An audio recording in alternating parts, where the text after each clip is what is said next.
Yon mga kagisa, meron po tayo ditong lomo ng baboy.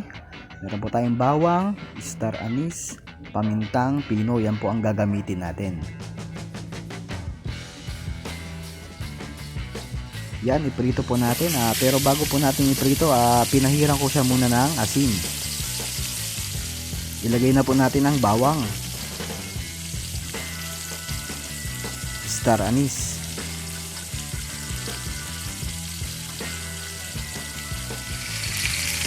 ilagay na rin po natin ang pamintang pino. Yan, ibudbud lang po natin sa karne.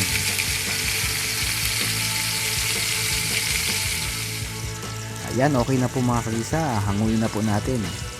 Bali ang ginawa po pala natin, bali medium rare lang po ang ginawa natin sa pagluluto. Yan, kitang kita naman po na medyo mapula-pula pa ang kanyang mga laman.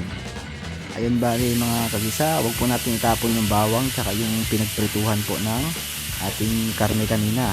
Gagawa po tayo ng sauce nyan. Ayan, nilagyan lang po natin ng tubig. Tapos konting toyo lang po mga kagisa. Yan. Tapos lagyan din po natin ng ketchup. Yan po. Tapos lagyan din po natin ng lalagyan din po natin yan ng konting asukal lang yan para medyo matamis-tamis po ang ating gagawing sauce po ng ating kinawaling barbecue. Yan po.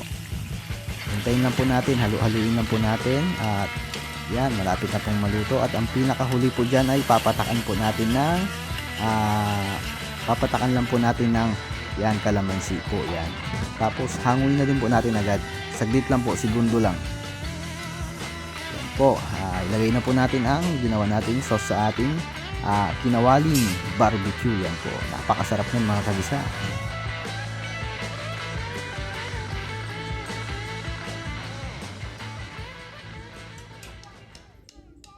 Yan, magandang araw mga kagisa. Malapit na po ang Pasko. Yan. Advance Merry Christmas po sa inyong lahat.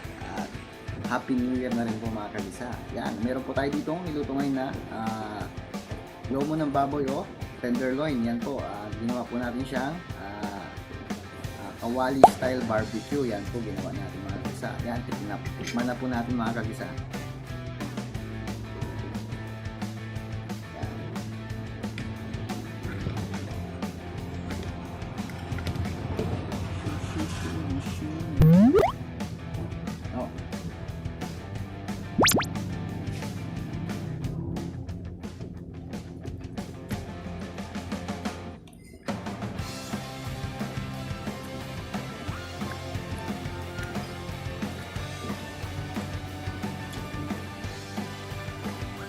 Lambot mga kagisa, sobrang lambot. Yan po.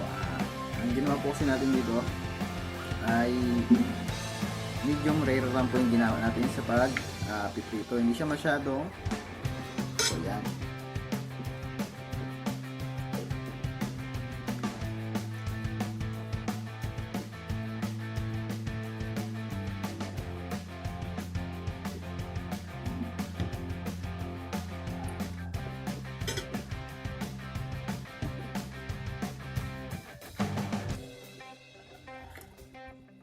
Yan, sobrang dali pong lutuin ito mga kagisa. Prepare lang tayo kanina ng bali yung first step natin, pinahiran ko na ng asin to dati itong ginamit natin karne. Yan, pinahiran ko na. Tapos pinrito ko lang siya kanina sa mantika. Yan, tapos nilagyan po natin ng bawang na buo. Hindi na po natin hiniwa yun. Tapos naglagay po tayo ng star anise tsaka ng pamintang pino. Yan lang po ginamit natin kanisa habang piniprito po yun. Tapos yung sauce na ginamit natin kanina naman, yung kaninang pinagprituhan, yun din po ang ginamit natin mga kagisa. Yung ginamit natin para gumawa ng sauce niya. Bali nagdagdag na ako ng tubig, ng toyo, konti lang, tsaka ketchup, yun lang po. Tapos huling-huli na po yung kalamansi. Yan mga kagisa.